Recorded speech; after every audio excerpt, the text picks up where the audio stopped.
In 60 hours, NATO commanders will begin a simulated countdown that the Soviets feared could involve real bombers. A radar operator will have 4 minutes to decide if his children should die first. The protocols for transmitting launch authorizations used authentic formats that, if misinterpreted, were indistinguishable from real orders. When NATO commanders sign the order for Able Archer 83, encrypted traffic will flood every channel the Kremlin monitors. The Soviets will interpret the exercise as one of the most dangerous provocations since the Cuban Missile Crisis. They will not see a footnote explaining it's a drill, because no one ever designed one. Just 5 weeks earlier, Moscow's early warning system showed 5 American missiles inbound. A lieutenant colonel in a bunker chose not to report it. He gambled his career on a malfunction. This time, the data won't be a glitch. Every indicator the Soviets trained their analysts to recognize, message bursts, simulated bomber deployments, submarine movements, will light up simultaneously. The war game begins in 60 hours. NATO commanders slide the schedule into courier pouches. Somewhere in the Kremlin, analysts are already positioning themselves near the retaliatory strike authorization phones. The exercise has no off switch. The real war was never supposed to need one either. November 7th, 1983. Colonel Jack Stapleton sits in a conference room at Supreme Headquarters Allied Powers Europe in Casteau, Belgium. The 5-day schedule for Able Archer 83 is laid out in front of him. Day 1. Simulated transition to nuclear release authority. Day 3. Encrypted command messages to every NATO airbase. Day 5. Radio silence protocols lifted, all commands transmitting simultaneously. He slides the schedule into a locked courier pouch. The exercise is routine, run every year since 1978. He has no reason to think this one will be different.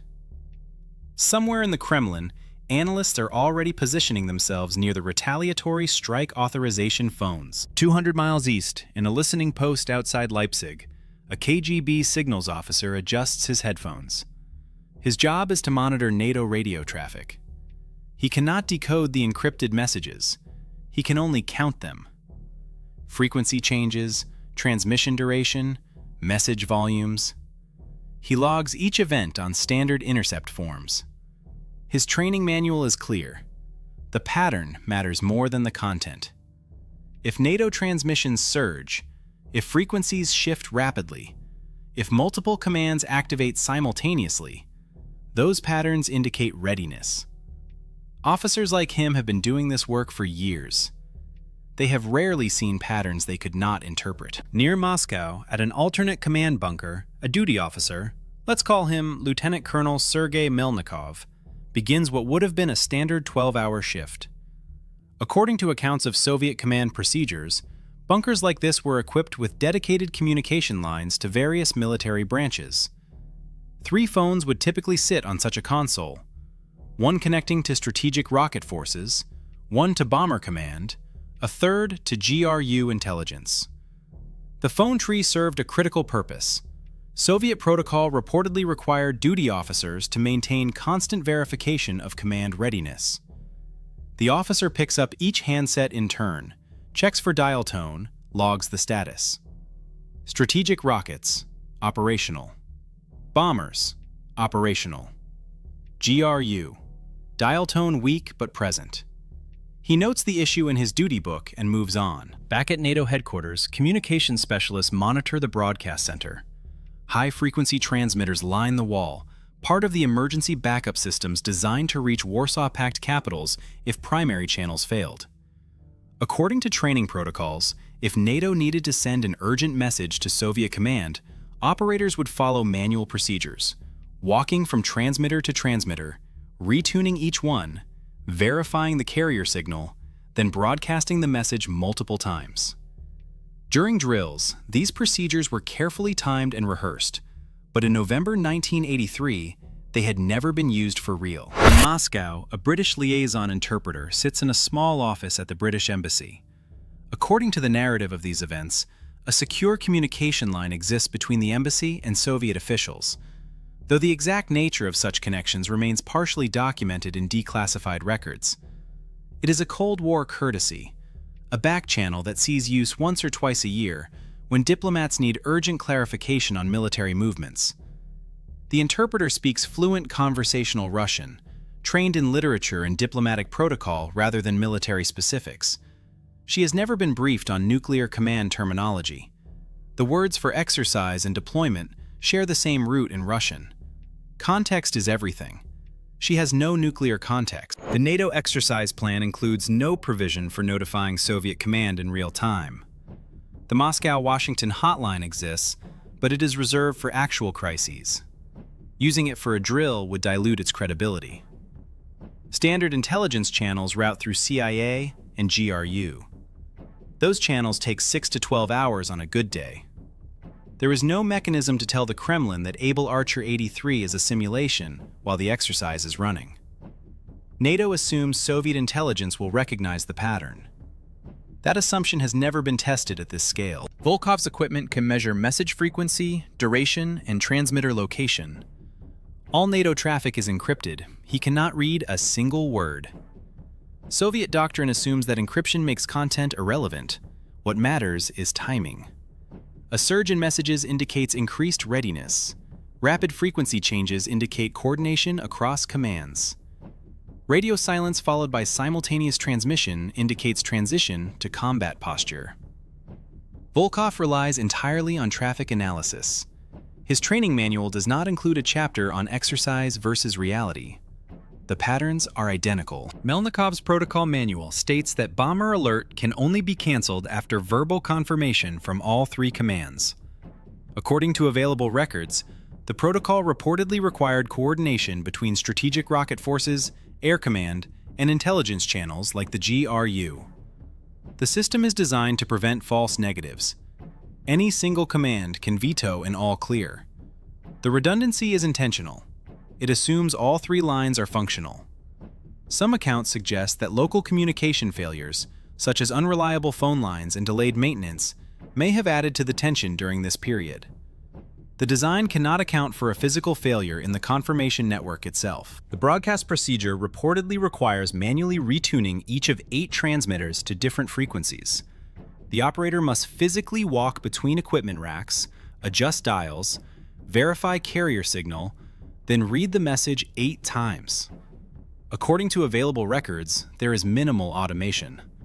High-frequency radio in 1983 allows for some remote control, but certain systems still demand manual intervention. The fastest drill time in some accounts is 11 minutes. That window cannot be shortened without risking incomplete transmission to 1 or more capitals. If a message is urgent, 11 minutes becomes the floor, not the ceiling. The operator practices the sequence every week. He has never had to do it under pressure. In this account, our translator's Russian training focused on diplomatic conversation, literature, and cultural exchange. She had never been briefed on nuclear command terminology. In Russian, the word for exercise is uchenie. The word for deployment is razvertivanie. While razvertivanie implies an unfolding or deployment, the 2 terms can blur together in high-pressure situations. In diplomatic conversation, context makes the distinction clear. In a frantic phone call about NATO bomber movements, that context disappears. Intelligence analysts during the 1983 crisis had to make split-second distinctions between signals of routine exercises and actual mobilization. The training hadn't prepared them for those choices. November 9th, 0200 hours. Command staff initiate the scripted transition to simulated nuclear release authority. Message traffic doubles within minutes. Radio silence is lifted across all NATO commands. Encrypted flash messages go out to every airbase and missile site in Western Europe. According to the exercise protocol, submarines break radio silence to acknowledge receipt. The exercise is following the script exactly. Hundreds of aircraft receive standby orders. Ground crews begin fueling bombers. None of this is real. All of it is visible. A Soviet signals officer, identified in some accounts as Volkov, reportedly logs a message surge in the early morning hours. NATO traffic volume has doubled in 90 minutes. Frequency changes are accelerating. Multiple transmitters are active simultaneously across Western Europe. He cross-references the pattern against his training manual. The profile matches transition to combat readiness. He drafts an immediate intelligence report, flags it Priority 1, and sends it to KGB headquarters in Moscow. The report contains no speculation. It lists frequencies, message counts, and transmitter locations. The data speaks for itself. Based on standard Soviet military schedules, intelligence reports would have been processed and reached KGB headquarters as early as 600. Analysts brief the general staff. Historical accounts confirm that during the morning of November 9th, Soviet air units were placed on an unprecedented state of readiness. Engines start. Nuclear payloads are loaded onto aircraft. Pilots climb into cockpits. Fuel trucks remain on standby. The alert is real. Under Soviet high alert protocols, once an aircraft was readied and engines started, crews were strictly required to maintain stations until further orders. There was no room for deviation. According to the scenario, a duty officer receives the bomber alert order at 0820. He logs it in his duty book. His protocol is now active. He cannot issue an all-clear until all 3 commands confirm stand-down. He picks up the Strategic Rocket Forces line. Dial tone. He picks up the Bomber Command line. Dial tone. He picks up the GRU Intelligence line. Silence. The line is reportedly dead. Maintenance confirms. The cable was allegedly physically cut during overnight work and will take at least 90 minutes to restore. The officer logs the failure. He cannot proceed. Traffic analysis relies on pattern recognition. Soviet doctrine assumes that message count, transmitter activation, and radio silence breaks indicate readiness state. Encryption makes content irrelevant. Timing becomes the only signal. If NATO sends 100 messages in an hour, analysts cannot know whether those messages say prepare for war or prepare for drill. The volume and the timing are identical. NATO's exercise planners designed Able Archer to simulate realistic command procedures. That realism is indistinguishable from the real thing to an observer who cannot decrypt the traffic. The Soviets are not misinterpreting the data. They are interpreting incomplete data correctly. Soviet Bomber Alert Protocol is designed for speed, not nuance. Once the order is issued, crews remain at stations with engines running until explicit stand-down. The high fuel consumption of idling jet engines means this posture can likely be maintained for approximately 12 hours. After that, aircraft must either launch or shut down for refueling. The doctrine assumes the alert is warranted. It does not include a category for false alarm or misunderstanding. Pilots sit in cockpits because the system is built to minimize reaction time. The cost is that there is no procedural space between readiness and execution. By 0900 hours November 9th, Soviet bomber crews have been at stations for over an hour. Fuel reserves would have begun dropping significantly, potentially to around 85% of capacity. The command system, as described in available records, operates as a triple redundant network designed to prevent false negatives. Any single command line can reportedly block an all-clear. The logic is sound. Better to maintain alert than to stand down prematurely. The design assumes all 3 lines are functional. It does not account for a physical failure in the confirmation network itself. With the GRU line severed, the required threshold cannot be reached even if Strategic Rocket Forces and Bomber Command both agree to stand down. The redundancy that was meant to prevent error has created a deadlock. Maintenance estimates 90 minutes to restore the line. During that window, the alert status cannot be procedurally lowered. The 11-minute broadcast window is the product of 1980s high-frequency technology. Each transmitter must be manually tuned to a different frequency. The operator walks from rack to rack, adjusts dials, verifies carrier signal, then reads the message in full. There is no parallel processing. The equipment does not allow it. The technology of the era was limited by the need for manual signal monitoring and mechanical tuning at every step. The fastest drill time on record is 11 minutes. That window is the floor. Under stress, it could be longer. If the Soviets detect what they interpret as a NATO bomber launch during that 11-minute gap, they will execute launch procedures before the all-clear message is complete. The broadcast delay is not a mistake. It is a constraint built into the technology. Russian nuclear vocabulary depends on context clues that even experienced translators can struggle to parse. In one account from this period, a Soviet official contacts the British embassy, urgently seeking clarity on whether NATO is transitioning to actual strike posture. He uses the word razvertivание.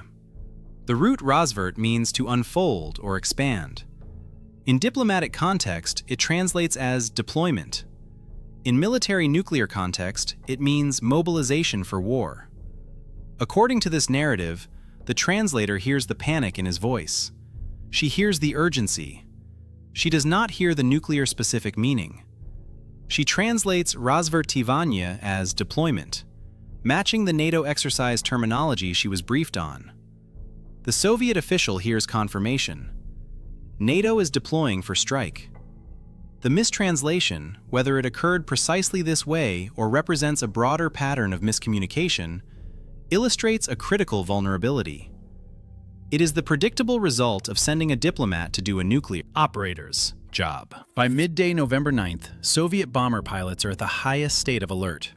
Historical accounts suggest extended periods in their cockpits, systems powered and ready for immediate takeoff.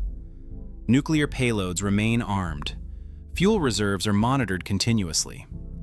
According to some interpretations of Soviet strategic calculations from this period, there existed critical thresholds that would force commanders to choose between immediate launch or complete stand-down. Pilots remain at their stations. In the chaos of emergency mobilization, personal needs like food and sleep become secondary to the mission. Soviet bomber protocol does not account for prolonged uncertainty. The system is designed for binary outcomes, launch or stand down. No one planned for an extended hold in full readiness posture. The clock is ticking. Melnikov repeatedly attempts to reach the GRU line. Each time, silence. Maintenance reports they are working to restore the connection. Estimated time, 90 minutes. That estimate was given 2 hours ago. Strategic rocket forces have confirmed readiness to stand down. Bomber headquarters has confirmed readiness to stand down. Without the third confirmation, Melnikov cannot proceed. He logs each failed attempt in his duty book. The protocol is absolute. He is executing his orders correctly. The system is failing him. NATO intelligence detects unusual Soviet bomber activity through reconnaissance. Imagery analysts reportedly see aircraft on runways with engines running. Ground crews are visible near bombers that should be in standby. The intelligence report reaches senior NATO commanders quickly. They read it carefully. The exercise is still running. NATO bomber movements are simulated, but the Soviet response is real. According to historical records, the decision made in that moment was deliberate restraint. No clarification message is broadcast to Warsaw Pact capitals. The commanders choose not to react, believing any response might escalate the situation further. What they don't know is the full extent of Soviet alarm. That truth won't emerge until months later. According to this account, a communications officer receives the message at approximately 14:20 hours. He walks to the first transmitter, retunes the frequency, verifies carrier signal, reads the message, moves to the second transmitter, repeats the process. He has practiced the sequence hundreds of times. This is the first time it matters. Outside, Soviet air defense radar is tracking a U.S. reconnaissance flight near the East German border. If that flight is misidentified as a bomber strike, Soviet units are on 30-minute alert, their weapons loaded and ready. He is on transmitter 3. 5 more to go. According to available records, the all-clear broadcast is completed in the mid-afternoon of November 11th. The final exercise signals are transmitted across the Warsaw Pact communications network. Soviet duty officers log the message. It reaches the general staff through established intelligence channels. Shortly after, orders go out to bomber units in East Germany and Poland. Stand down. Engines shut down.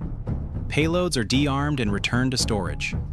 Pilots climb out of cockpits after hours on high alert.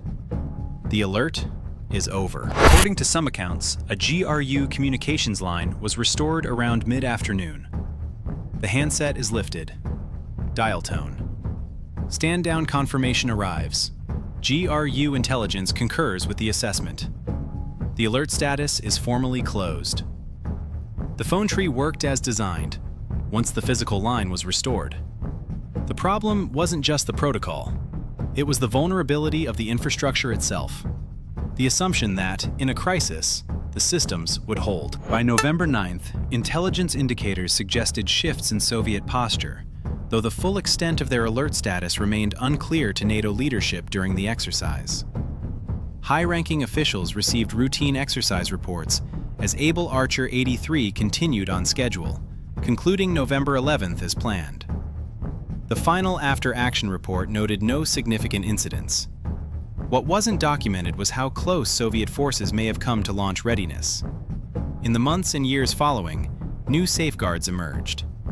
NATO and the Warsaw Pact eventually formalized exercise notification protocols, including the 1986 Stockholm document, requiring advance notice of major military activities.